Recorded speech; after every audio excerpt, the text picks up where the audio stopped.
Aujourd'hui, je veux vous parler très simplement à propos d'être guidé par le Saint-Esprit. Simplement être guidé par le Saint-Esprit. Dans 2 Corinthiens chapitre 3, verset 8, Paul a dit que, en tant que serviteur de Dieu, il devait s'assurer que les gens obtiennent et soient guidés par le Saint-Esprit. Il a dit le ministère au service de l'Esprit. Ce ministère spirituel qui est de faire que les hommes obtiennent et soient gouvernés par le Saint-Esprit sera bien plus glorieux encore que quand la loi a été donnée. Pensez à cela. C'est ce que je fais, et c'est la responsabilité de tout serviteur, d'enseigner aux gens toute la parole de Dieu, mais surtout enseigner aux gens comment vivre une vie où ils sont remplis du Saint-Esprit tout le temps, littéralement remplis du Saint-Esprit tout le temps. Et je veux encourager chacun d'entre vous aujourd'hui et chaque jour de votre vie à prier pour que vous soyez remplis jusqu'à déborder de la présence et de la puissance du Saint-Esprit. Le monde est dans un état désespéré et quand les gens sont autour d'un croyant, il doit y avoir un débordement qui sort de nos vies, qui fera une différence pour quelqu'un d'autre. Et je veux avoir ce débordement dans ma vie jusqu'au point où je n'ai pas nécessairement besoin de prêcher à quiconque, et je ne parle pas de comme je le fais maintenant, mais quand je vais à la pharmacie ou au supermarché, je veux que les gens sachent qu'il y a une différence dans ma vie. Et je crois que c'est ma responsabilité, en tant que serviteur, d'enseigner tout le conseil de la parole de Dieu, mais particulièrement de savoir plus à propos du ministère du Saint-Esprit. Quand Jésus est monté aux cieux, il a dit « Ce sera en fait plus avantageux pour vous que je m'en aille, parce que si je m'en vais, je vous enverrai le Saint-Esprit. » Jésus ne pouvait être qu'à un seul endroit à la fois parce qu'il était dans un corps, mais le Saint-Esprit est dans nous tous et travaille à travers nous tous, tout le temps, à travers toute la terre. C'est pourquoi Jésus a dit « Vous accomplirez les œuvres que je fais, vous en ferez même de plus grandes. » Chacun tout seul ne fera peut-être pas de choses plus grandes, mais nous tous, si nous travaillons ensemble comme un seul homme, nous pouvons faire de plus grandes choses parce que le Saint-Esprit est en nous tous et il travaille. Donc nous voulons obtenir et être remplis de et guidés par le Saint-Esprit. Maintenant, être guidé par le Saint-Esprit est quelque chose de vraiment majeur. Et j'étais une chrétienne pour beaucoup d'années. Et même si j'aimais Dieu et j'allais à l'église régulièrement, je n'étais pas guidée par le Saint-Esprit. J'étais guidée par moi-même. J'étais guidée par Joyce et ce que je voulais faire, et cela s'appelle la chrétienté charnelle. C'est de cela que Paul parlait quand il parlait à propos de personnes qui étaient charnelles. Mais quand nous apprenons comment être guidés par le Saint-Esprit nous guide hors de l'esclavage et dans la victoire. Il nous montre quoi faire quand nous avons des problèmes dans certaines situations. Il nous guide dans de grandes décisions spirituelles majeures et qui changent nos vies, et il nous guide dans les petites choses de tous les jours qui ne feraient probablement aucune différence pour quiconque d'autre que vous. Nous avons besoin d'avoir ce genre de relation proche avec le Saint-Esprit. Donc il dit « Je veux que vous soyez remplis et guidés par le Saint-Esprit. » Maintenant, 1 Thessaloniciens chapitre 5, versets 22, 23 et 24. « Retenez ce qui est bon et gardez-vous de ce qui est mauvais sous quelque forme et quelque type que ce soit. Que le Dieu de paix lui-même vous rende entièrement saints, qu'il vous sépare des choses profanes, vous rende purs et entièrement consacrés à Dieu, et qu'il vous garde parfaitement esprit, âme et corps. Maintenant comprenez cela. Votre esprit, votre âme et votre corps, votre esprit, votre âme et votre corps. Encore une fois, qu'il vous garde parfaitement esprit, âme et corps, afin que vous soyez irréprochables lors de la venue de notre Seigneur Jésus-Christ le Messie. Et le verset 24, « Celui qui vous appelle à lui est fidèle et digne de confiance, et c'est lui qui accomplira Tout cela, il accomplira son appel en vous bénissant et en vous gardant. Maintenant, je pense que si un jour nous ne serons pas en colère contre nous-mêmes, nous devons peut-être nous comprendre nous-mêmes un peu mieux que maintenant, parce que vous savez que vous pouvez vouloir deux choses différentes en même temps, l'une étant bonne et l'autre étant mauvaise. Et vous pensez, quel est mon problème maintenant? Je veux me lever et aller à l'église demain. Je ne veux pas me lever et aller à l'église demain. Je ne veux pas manger cette glace au chocolat. Je veux manger cette glace au chocolat. Je veux te pardonner. Je veux rester en colère contre toi tout le reste de ma vie. Eh bien, ce qui arrive est ceci. Ceux-ci sont nos petits amis aujourd'hui. Le corps, l'âme et l'esprit. Nous avons une petite lumière dans notre esprit. J'ai pensé que c'était plutôt génial. Alors, quand nous sommes nés de nouveau, cette partie de nous, la partie de l'esprit, qui est la partie la plus profonde de notre être, est rendue sainte. Nous sommes lavés à l'intérieur, parce que Dieu ne peut pas être quelque part qui n'est pas saint. Donc, pour qu'il vienne et pour qu'il vive en nous, il doit nettoyer l'endroit avant de pouvoir venir et y vivre. J'aime le dire ainsi, j'aime dire que lorsque nous sommes nés de nouveau, nous portons en nous la graine de tout ce que Dieu est. J'aime un Jean 3,9, il dit que nous recevons la semence divine du Dieu puissant. Nous obtenons une nouvelle nature. Dieu vient vivre en nous et nous avons littéralement tout ce dont nous avons besoin spirituellement pour grandir et être mature et être tout ce que Dieu veut que nous soyons. Alors il dit, je te sanctifierai, esprit. Mais quoi à propos de ce gars-là, l'âme? Mais qu'en est-il de... Vous voyez, nous l'avons bien habillé, n'est-ce pas merveilleux? Le corps. Et nous ne pouvions pas trouver de façon de le faire. Mais le corps aime se vêtir de tout cela et puis se regarder. N'aimez-vous pas cela? La moitié de ceci m'appartient probablement. Voici une petite étiquette qui dit « Je suis génial ». Et nous allons de « Je suis génial » à « Je suis stupide, je me déteste, je m'aime tellement », vous savez. Mais là, cette âme, je ne sais pas ce qui me serait arrivé si je n'étais pas arrivé à comprendre mon âme et la façon dont j'ai été façonné. J'ai appris ceci il y a beaucoup d'années en lisant des livres écrits par Watchman Nee parce que je n'apprenais vraiment cela nulle part alors. On me disait tout ce que j'avais et tout ce qui m'était disponible, mais rien de cela ne semblait marcher dans ma vie et je ne savais pas ce qui clochait. J'écoutais à propos des promesses de Dieu et de comment je pourrais avoir toutes ces choses par la foi, et je luttais si dur pour essayer d'appliquer chaque message que j'écoutais quand j'écoutais des enseignements. Et finalement, j'ai compris que ce dont la Bible dit que c'est à moi à la base est ce que j'ai en Christ.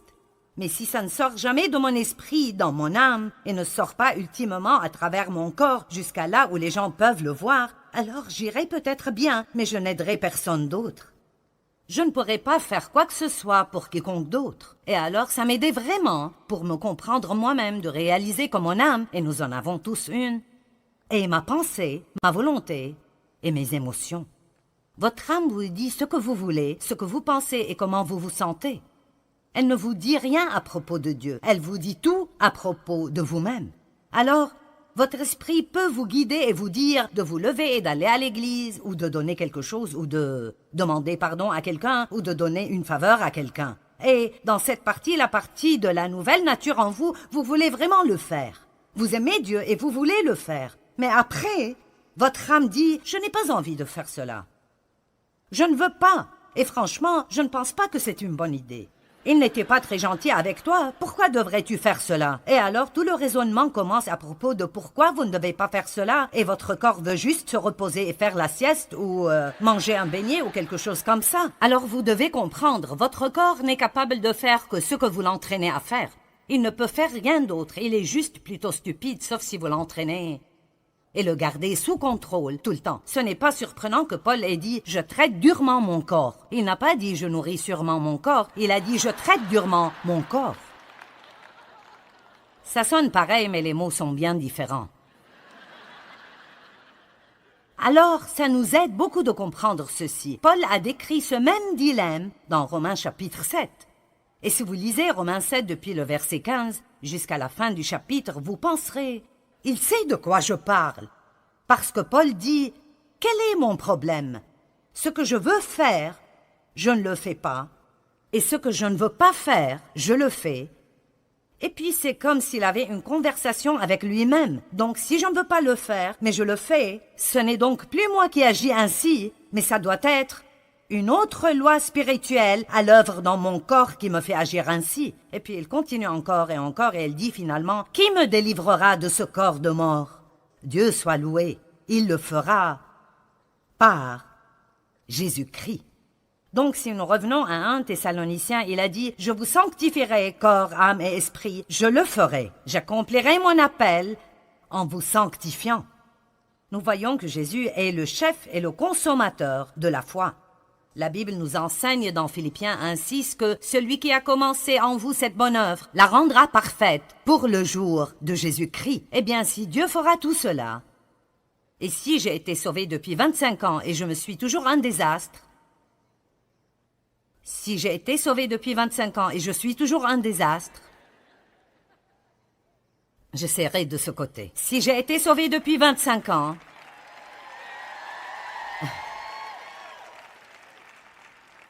est-ce que quelqu'un sait de quoi je parle? Amen. Alors quelque chose va mal. Donc, qu'est-ce qui cloche? Je veux dire, Dieu a promis qu'il le ferait. Mais si ça n'arrive pas, alors, quel est le problème? Eh bien, peut-être que vous ne savez pas comment vous appuyer sur la grâce de Dieu, ni comment vraiment dépendre de lui, ni comment recevoir sa grâce. Mais aussi, peut-être que nous ne coopérons pas avec et ne nous soumettons pas au Saint-Esprit.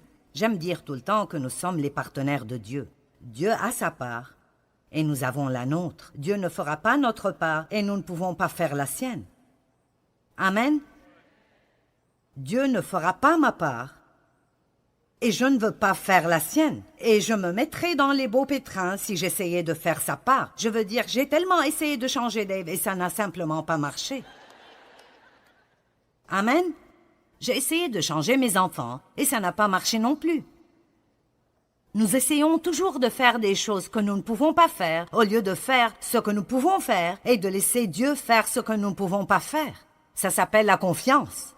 Dieu veut que nous jouissions de cette aventure. Alors, quelle est notre part?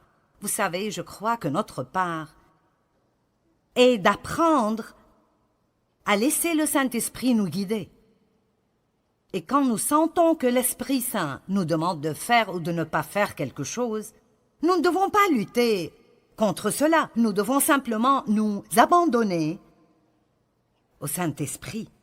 Nous avons simplement besoin de dire « D'accord, tu es plus intelligent que moi, je suis passé par là 100 fois.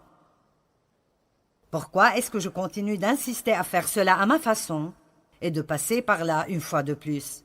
Pourquoi ne pas dire « Tu es plus intelligent que moi, que tu sais ce que tu fais » et simplement abandonner? Mais nous sommes un peu têtus parfois. Ne sommes-nous pas un peu têtus parfois? Peut-être que ce n'est personne d'entre vous, mais je sais que je le suis.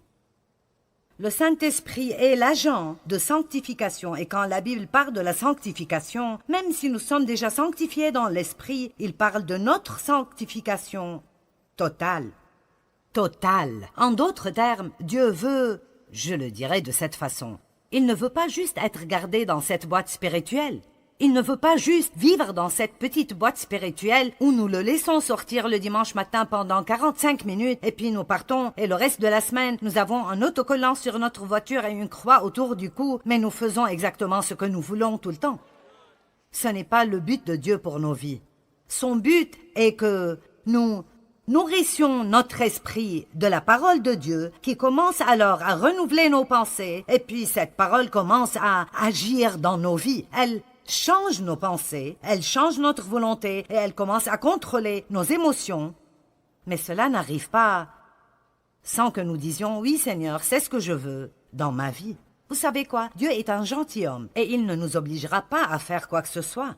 Nous devons le vouloir. Et si vous étudiez le mot « sanctification », c'est le même mot que « sainteté ». Et parfois, quand on parle de la sainteté, les gens sont un peu mal à l'aise. Mais la Bible dit que la sainteté est une récompense. C'est en fait une récompense. Quand vous vivez une vie sainte, c'est une récompense parce que vous ne vous sentez pas coupable et condamné tout le temps à cause de toutes ces choses que vous ne faites pas et que vous savez que vous devriez faire parce que Dieu vous a dit de les faire et vous ne l'avez pas écouté. Maintenant, vous avez des problèmes. Tout le monde reconnaît cette situation-là? D'accord. Tout le monde, bien sûr. Alors j'aimerais prendre la liberté ici de vous lire un peu de la définition du mot sanctification du dictionnaire grec Vine. Donc ce n'est pas quelque chose que je viens d'inventer. Ça vient des gens qui sont supposés savoir de quoi ils parlent. N'aimez-vous pas mettre le mot expert partout? Eh bien, ceci vient des experts. Donc la sanctification veut dire réservé pour Dieu. Donc la première question que je veux vous poser est: est-ce que vous croyez que vous êtes réservé pour Dieu?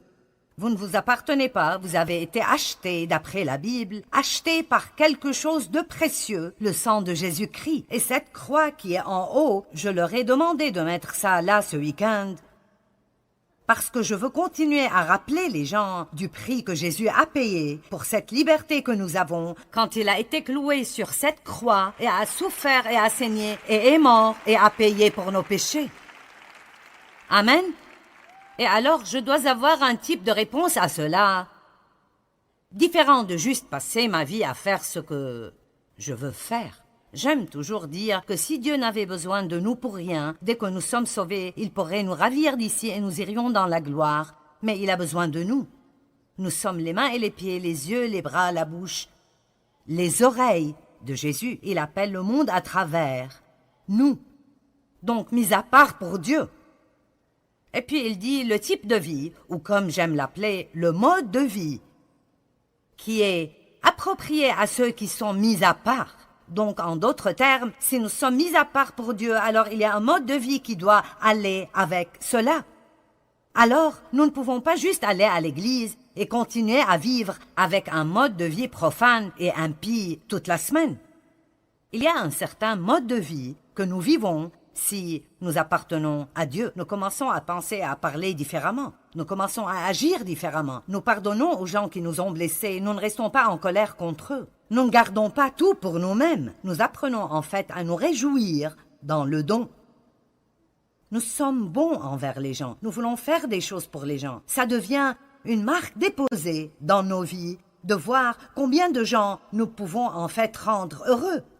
Nous ne sommes pas centrés sur nous-mêmes tout le temps en nous ayant nous-mêmes en tête. En fait, nous croyons que nous appartenons à Dieu et nous nous levons chaque jour pour dire « Dieu, me voici, montre-moi ce que tu veux faire pour moi aujourd'hui, montre-moi ce que tu veux faire à travers moi aujourd'hui, je ne m'appartiens pas, je t'appartiens à toi. » J'aime ce que Jésus a dit « J'ai préparé un corps pour vous. » Et c'est là où nous devons arriver. Nous sommes un corps totalement rempli et inondé de Dieu, comme le dit Paul dans Éphésiens 3, 19, pour que vous soyez remplis jusqu'à toute la plénitude de Dieu. Je vous le dis, quand vous arrivez au point où vous n'essayez pas de faire ce que vous voulez tout le temps, la vie devient si merveilleuse. Elle est absolument merveilleuse. Combien de vous savent ce que les feux d'arrêt sont? Vous arrivez à un feu d'arrêt et si le feu est vert, vous pouvez y aller. Et si le feu est orange, c'est supposé signifier « faites attention ». Ce ne serait pas très sage d'y aller. Mais la plupart d'entre nous pensent juste que ça veut dire « dépêche-toi et passe avant que le feu devienne rouge ». Et donc si c'est un feu rouge, ça veut dire « stop ». Vous savez, je crois que dans notre relation avec le Saint-Esprit, nous avons aussi des feux verts, des feux oranges et des feux rouges. Et nous devons savoir quand c'est orange. Tu devrais faire attention à ce propos. Et quand nous obtenons ce vas-y, et nous entendons Dieu dire « Arrête-toi, ne fais pas ça. Si tu le fais, tu auras des problèmes. » Je veux que les choses marchent bien dans ma vie, pas vous? Donc, nous sommes sanctifiés. Nous sommes supposés vivre une vie qui convient à notre appel. Et après, cette définition est longue et elle dit beaucoup d'autres choses, mais j'aime cette partie. Elle dit « Cette sanctification doit être apprise de Dieu comme il l'enseigne dans sa parole. » Écoutez ceci, et elle doit être poursuivie par le croyant sincèrement et indéniablement. Donc, en d'autres termes, je ne l'aurai jamais si je ne le veux pas vraiment. Et je dois le vouloir, vraiment, vraiment, vraiment fortement. Écoutez cette traduction du dictionnaire grec. Ce caractère saint n'est pas indirect. Il ne peut pas être transféré ou imputé, mais c'est une possession individuelle bâtie petit à petit comme le résultat de l'obéissance à la parole de Dieu. Savez-vous que vous pouvez attraper des maladies, mais vous ne pouvez pas attraper la bonne santé? Et vous ne devez pas travailler dur, ni moi non plus, pour être impie. Ça vient naturellement, en quelque sorte. Vous ne pouvez pas juste attraper la sainteté. Vous ne pouvez pas juste aller à l'église et vous asseoir là et écouter quelqu'un en train de prêcher et penser que cela vous rendra saint. Mais vous apprenez des choses et puis vous faites des choix d'après ce que vous avez appris. Et puis petit à petit, jour après jour, votre caractère commence à changer. Je pensais à cela et c'est une bonne façon de le dire. Je l'ai dit, mais j'aime ceci. Ce que j'ai dans mon esprit comme don de Dieu, et vous avez tout ce dont vous avez dans votre esprit comme don de Dieu, acheté par le sang de Christ. Mais c'est là qu'il est, il est dans votre...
Et c'est là qu'il restera si vous n'apprenez pas à être guidé par le Saint-Esprit et à coopérer avec Dieu. Ce que j'ai dans mon esprit n'est pas mon caractère, c'est ma position en Christ. C'est qui je suis en Christ.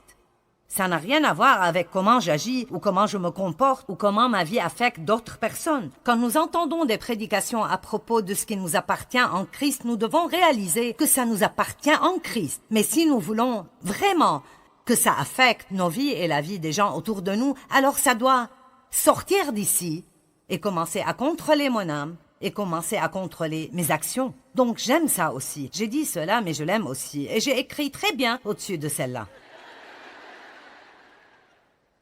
Maintenant, écoutez cela. Ce que j'ai dans mon esprit est ce que Dieu a fait pour moi. La façon dont je vis est ce que je fais pour Christ. Amen. Ce que j'ai dans mon esprit est ce que Christ a fait pour moi. Mais quand quelqu'un m'énerve et mes émotions se déchaînent, et je ne veux plus être bon envers lui, et je veux me dire à son sujet, je veux dire à tout le monde ce qu'il a fait, mais je reçois un feu rouge. Vous me suivez? Je ne vous perds pas, j'espère. Et je reçois un feu rouge dans mon esprit. Non, non, non, j'ai entendu la parole. J'étais là quand le prédicateur a enseigné à propos du pardon. J'ai entendu ce message. Maintenant, c'est le moment de le faire. Amen. Vous savez, nous sommes vraiment excessivement éduqués à l'Église. Parfois, je ne pense pas qu'on a besoin d'un message de plus. Nous avons juste besoin d'appliquer ce que nous avons déjà. Amen.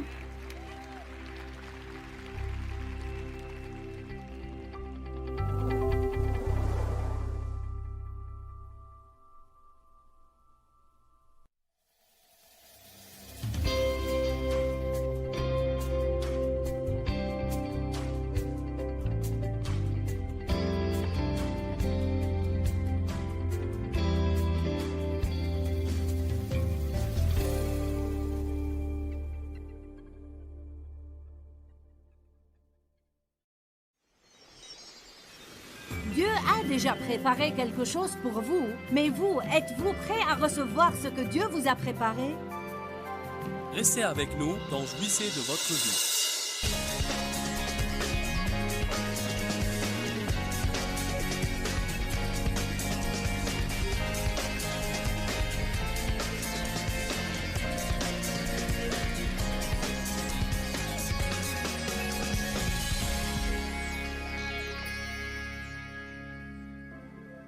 Êtes-vous prêt pour ce que Dieu vous a préparé? Et vous savez, si vous ne l'êtes pas, quoique Dieu vous ait déjà préparé des choses, vous ne les recevrez jamais. Quand on arrivera au ciel, combien de bénédictions non réclamées va-t-on trouver avec notre nom dessus, qui étaient en réserve dans notre casier? Je crois vraiment ce que je dis. Et je peux le prouver bibliquement. Quand Dieu a posé les fondements de la terre, et même avant même qu'on ait existé dans le sein maternel, comme Dieu voit la fin dès le commencement, et qu'il sait ce qu'est sa volonté pour chacun de nous, Dieu a des bénédictions incroyablement merveilleuses, formidables et radicales. Bénédiction de circonstances, bénédiction d'accointance. Toute bénédiction n'est pas forcément une bénédiction financière. Et bien sûr, des bénédictions financières. Et non seulement bénédiction, mais faveur. Savez-vous comme c'est merveilleux d'avoir la faveur? Ou d'être suffisamment conduit par l'Esprit de Dieu pour être à la bonne place au bon moment? Moi, je voudrais certainement réclamer et profiter et apprécier autant de mes bénédictions et autant de mon héritage qu'il m'est possible d'avoir. Pour deux raisons. Premièrement, nous voulons tous jouir de la vie. Et deuxièmement, je crois que Jésus est mort pour cette raison. Et je crois que ça lui apporte de la joie. Quand on devient assez adulte pour pouvoir recevoir la plénitude de ce qu'il a pour nous. Je ne sais pas si vous pensez différemment, mais moi, je ne veux pas passer ma vie à parler de la terre promise et ne jamais y entrer. Je veux y vivre. Éphésiens chapitre 2, verset 10. Car nous sommes l'ouvrage de Dieu. C'est lui qui nous a fait. Nous avons été récréés, nés de nouveau, en Jésus-Christ, pour les bonnes œuvres que Dieu a prédestinées et préparées d'avance afin que nous les pratiquions, que nous suivions les chemins qu'il a préparés d'avance pour que nous nous y engagions et nous vivions la bonne vie qu'il a arrangée au préalable et a préparée pour nous.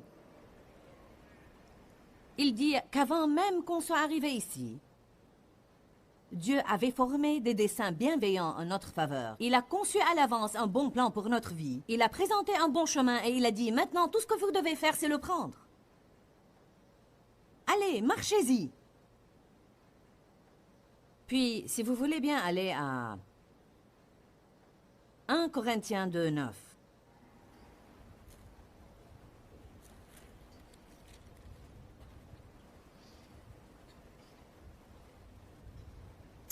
Dans une certaine mesure, recevoir. Je voudrais éclaircir ce point avant de lire ce verset. Recevoir la plénitude de votre héritage, c'est en partie croire. En fait, le verbe croire signifie recevoir et le verbe recevoir signifie croire. Pour être très franche avec vous, on a toujours jusqu'à présent beaucoup de problèmes avec ce qu'on croit. C'est tellement difficile de ne pas croire ce qu'on voit devant nous. Dans l'économie de Dieu, et ce que j'entends par l'économie de Dieu, c'est la manière dont Dieu fait les choses. Suivant les lois spirituelles, parce qu'il y a des lois spirituelles qui régissent le royaume de Dieu. Il y a des lois spirituelles qui gouvernent les choses du royaume. Les semailles et la moisson, par exemple, sont une loi spirituelle. Vous ne pouvez pas l'éviter, ça marche à chaque fois. Vous moissonnez ce que vous semez. Un point, c'est tout, c'est sans discussion. Qui sème la miséricorde moissonnera la miséricorde. Qui sème largement moissonnera largement. Qui sème chichement avec une mauvaise attitude moissonnera chichement avec une mauvaise attitude. Ah, si l'on apprenait que cette seule loi, ce que l'homme sème, il le récoltera.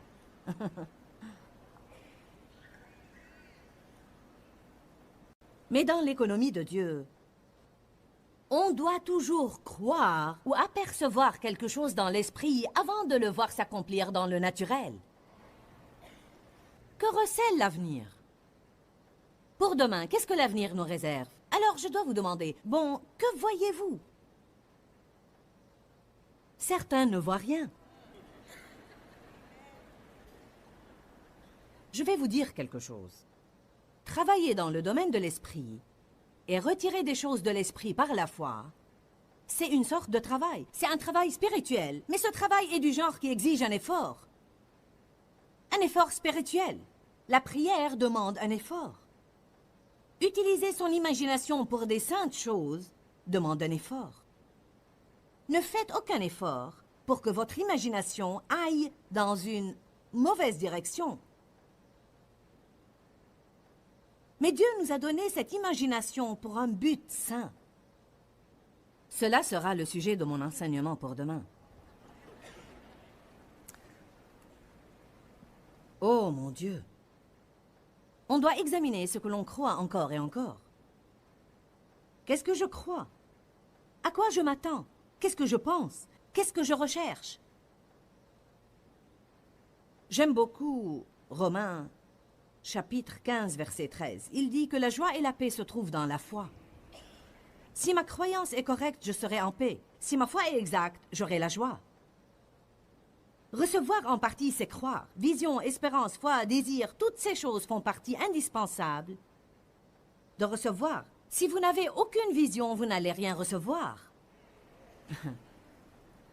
Je pense que c'était hier soir ou ce matin que je vous ai dit comment j'avais pris ce saut de la foi selon Éphésiens 3:20 qui dit « Dieu peut faire au-delà, infiniment au-delà, de tout ce que nous pourrons jamais oser espérer, demander ou imaginer. »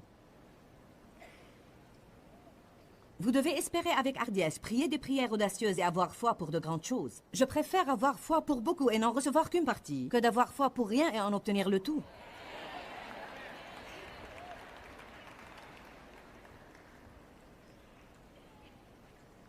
Je vous disais donc que j'ai décidé d'avoir foi pour des choses radicales et j'ai dit une vision nouvelle pour le ministère. Je veux passer à la télé dans chaque pays, chaque ville, chaque jour. Chaque pays, chaque ville, chaque jour. Chaque pays, chaque ville, chaque âme, chaque jour. On a mis de grands panneaux au bureau, de grandes pancartes qui disent cela. Et notre firme des achats médias à Tulsa a mis de grandes banderoles qui expriment cela parce que Habakkuk dit « Écris la vision ».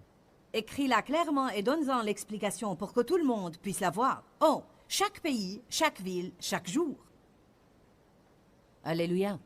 Alors j'ai prié une prière qui ne m'a même pas semblé raisonnable. Mon intelligence faisait tilt, tilt, tilt. Et même à ce jour, quand je dis cela, ça me gêne.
Mais vous pouvez même faire les choses qui vous embarrassent.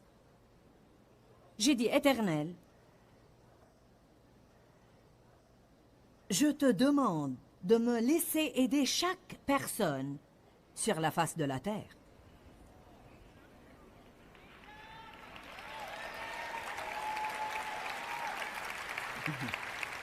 Voyez maintenant, certains diraient, « Hé, pour qui tu te prends ?» Absolument personne. Mais s'il peut faire au-delà de ce que je peux oser espérer ou imaginer, et si j'ai assez de hardiesse pour le prier, comment est-il possible qu'une seule personne fasse cela? Eh bien, si ça va être fait, c'est à travers les médias. Et il est évident que Dieu m'a ointe pour un ministère de médias. Et donc, je vais le pousser autant que je peux le pousser jusqu'à ce que Jésus revienne me prendre. Je n'essaye pas d'être insolente ou prétentieuse. Je dis simplement, pourquoi ne pas essayer d'obtenir la médaille d'or? Pourquoi ne viser que l'argent ou le bronze quand vous pouvez ambitionner l'or? Amen. Si vous allez faire quoi que ce soit de grand, vous allez devoir pousser au-delà de ce que les gens pensent. Si vous n'avez foi pour rien, vous ne recevrez rien. 1 Corinthiens 2, 9. Mais au contraire, comme il est écrit, ce que l'œil n'a pas vu, ce que l'oreille n'a pas entendu, et ce qui n'est pas monté au cœur de l'homme, tout ce que Dieu a préparé, fait et tient prêt pour ceux qui l'aiment vraiment, lui portent une déférente affection, lui obéissent promptement et reconnaissent avec gratitude ses bienfaits. Il dit, votre œil n'a pas vu, votre oreille n'a pas entendu, et ça n'a même pas pénétré le cœur de l'homme, toutes les merveilles ou les grandes choses que Dieu a préparées, a déjà apprêtées et a préservées. Allez! Pasteur Donna me disait aujourd'hui qu'il vient d'emménager dans une nouvelle maison qu'elle a récemment acquise. Elle m'a dit qu'elle a loué dans un entrepôt 3 casiers qui consignent des boîtes pleines de trucs qu'elle doit encore déballer. Eh bien, vous avez un casier dans l'entrepôt du ciel. Vous avez une consigne de bagages au ciel qui a également beaucoup de choses qui doivent être réclamées et déballées. Y a-t-il quelqu'un selon l'esprit qui le croit? Pouvez-vous le sentir dans votre esprit? Vous n'avez pas nécessairement pris sur l'Évangile avec votre intelligence. Mais vous connaissez la vérité. Vous le sentez juste là, quand c'est vrai. Dieu a conçu une vie fantastique pour chacun de vous. En fait, si vous allez, et je pense qu'on va le faire quelques instants, allez au chapitre 4 de Galates. Vous voyez, la vocation principale de ma vie,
est vraiment d'aider les croyants. On me désigne comme évangéliste parce que les gens appellent tous ceux qui voyagent par ce nom ministériel. Mais le don que j'ai réellement, un don très prononcé n'est pas celui d'un évangéliste, bien que beaucoup de personnes naissent de nouveau par suite de notre ministère, et j'en suis éternellement reconnaissante. Mon appel est plutôt aux croyants pour leur apprendre à grandir et à devenir adultes, pour qu'ils saisissent ce que Jésus est mort pour leur donner. Voilà pourquoi c'est vous que j'ai à cœur.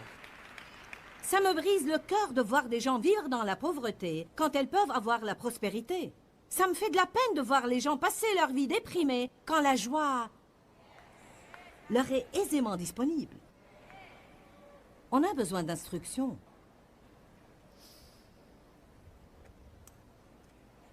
Galates chapitre 4, verset 1 dit « Aussi longtemps que l'héritier, que tout le monde dise « c'est moi ».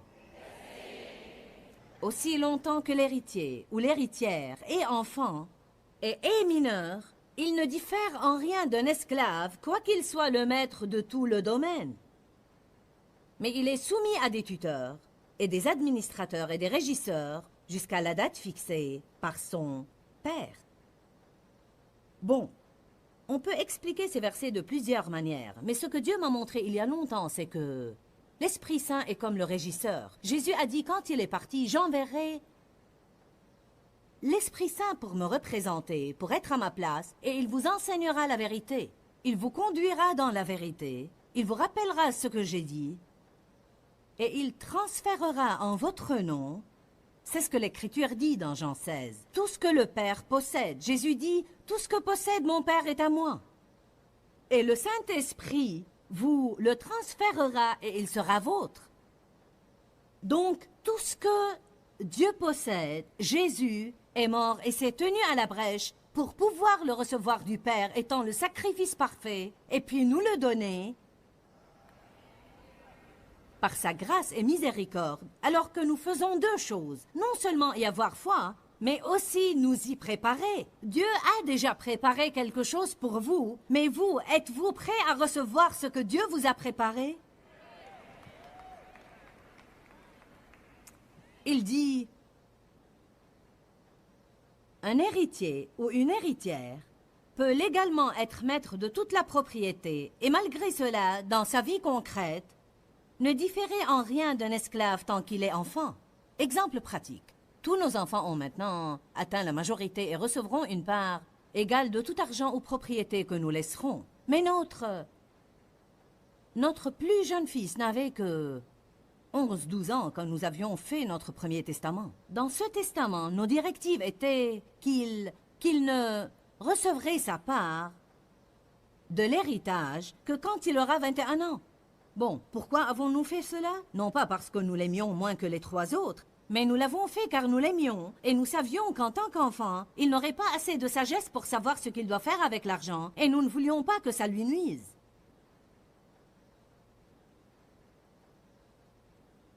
De même, Dieu a également un héritage pour nous tous, mais nous ne pourrons le recevoir que si il est légalement à nous. C'est pourquoi vous entendez des prédicateurs vous exhorter à propos des promesses et comment on a toutes ces choses en entrepôt pour nous achetées par le sang de Jésus. Ça pourrait déconcerter les gens s'ils ne comprennent pas cette deuxième partie parce qu'ils pensent « j'entends parler de cette terre promise ». Et j'entends parler de toutes ces promesses et toutes ces bonnes choses et la prospérité et la guérison et le succès et toute cette victoire. Quel est donc mon problème? Ne me jetez pas des pierres. Grandissez!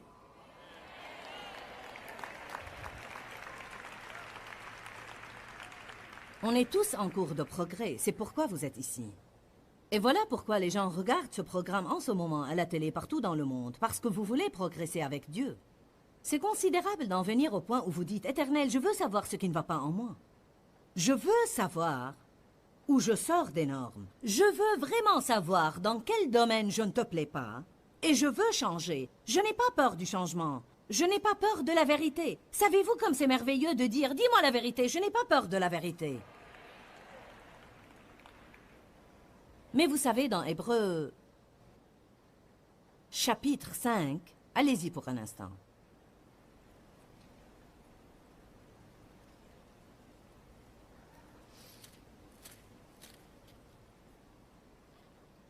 Dans Hébreux, chapitre 5, à commencer par le verset 12, Paul dit à ses croyants remplis du Saint-Esprit, baptisés dans le Saint-Esprit et qui opèrent dans ses dons, il leur dit, « Vous qui depuis longtemps devriez enseigner les autres, vous avez encore besoin qu'on vous enseigne les principes élémentaires des paroles de Dieu. Vous en êtes venus à avoir besoin de lait et non de nourriture solide. Les bébés ont besoin de lait. Tout le monde ne peut pas digérer la nourriture solide. Certains, si vous essayez de leur donner de la viande, ils vous la crachent. Or, quiconque en est encore au lait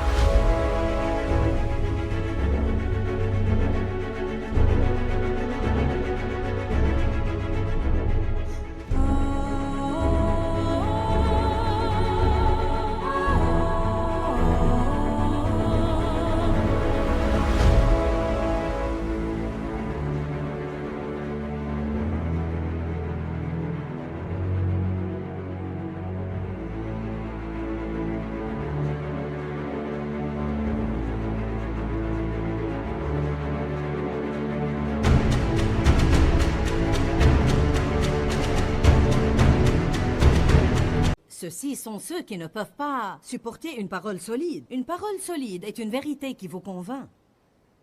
Une parole solide est une vérité qui a quelque chose à dire sur votre comportement et non simplement sur les bénédictions qui vous sont entreposées.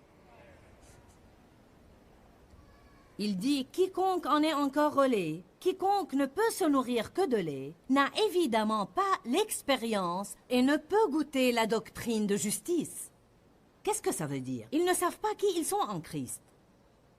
Ceux qui ne savent pas qui ils sont en Christ sont insécurisés. À ces personnes qui manquent d'assurance, vous ne pouvez pas dire la vérité parce qu'elles se sentent déjà si mal à propos d'elles-mêmes. Si vous essayez de leur montrer la vérité au sujet de quoi que ce soit dans leur comportement qui doit changer, ça ne fait qu'augmenter leur sentiment d'insécurité. Afin de recevoir la vérité, afin de recevoir correction de la parole de Dieu, vous devez savoir qui vous êtes en Christ et vous devez savoir séparer qui vous êtes de ce que vous faites.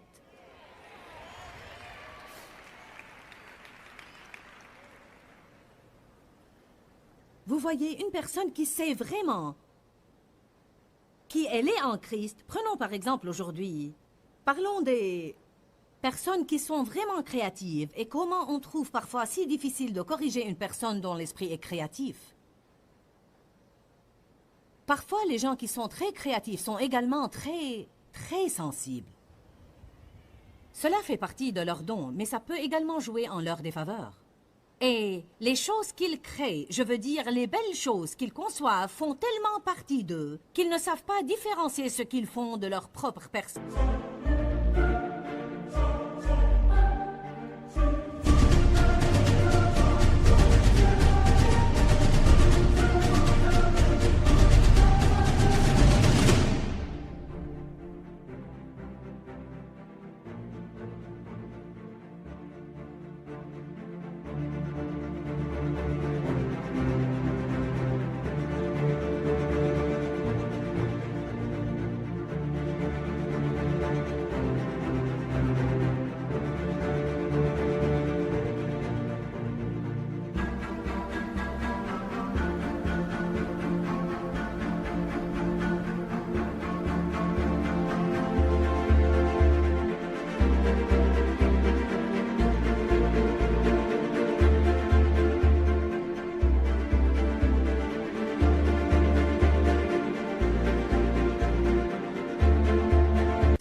Et s'ils produisent quelque chose que quelqu'un n'aime pas, ils en sont ravagés.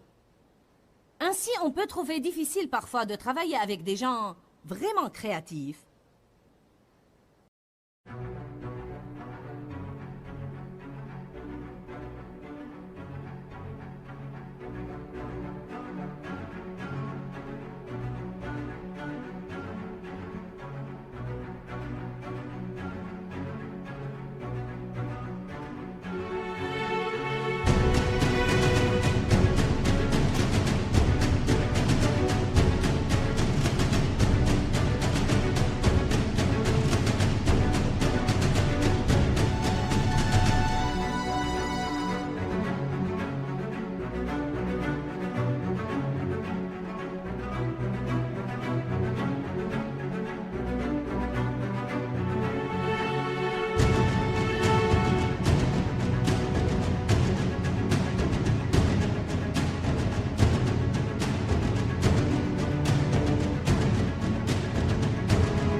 Si j'ai employé une équipe de personnes créatives dans les domaines de l'art, les médias, le marketing et la télé, je les ai engagés pour me fournir quelque chose qui me plaît et non pas ce qu'ils apprécient. Ainsi, s'ils me montrent quelque chose qu'ils aiment, ça peut être très bon, ça n'a peut-être absolument aucun problème. Mais si ce n'est pas à mon goût et je veux qu'ils le changent... Et puis parfois, mes employés ne sont pas comme ça maintenant, parce qu'on a dû élaguer quelques-uns. Parce que franchement, c'est très difficile de travailler avec quelqu'un comme ça. Je suis trop occupée pour être prévenante et complaisante envers tout le monde à tout moment. Je ne veux pas être odieuse, je ne veux pas être grossière et rude, mais je veux juste ce que je veux. Et si je signe le chèque de paie, vraiment, il n'y a aucun mal avec votre travail. Je leur dis, ce n'est pas qu'il y a un problème avec ce que vous avez fait. Ça peut être génial pour vous, mais ça ne me plaît pas. et je vous ai engagé pour faire ce qui me plaît.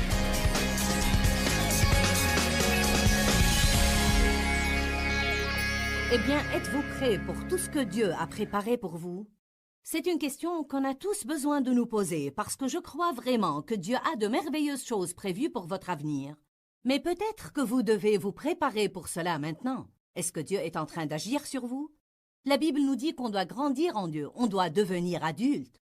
On doit faire mourir les convoitises de la chair et nous préparer pour ce que Jésus est mort pour nous offrir.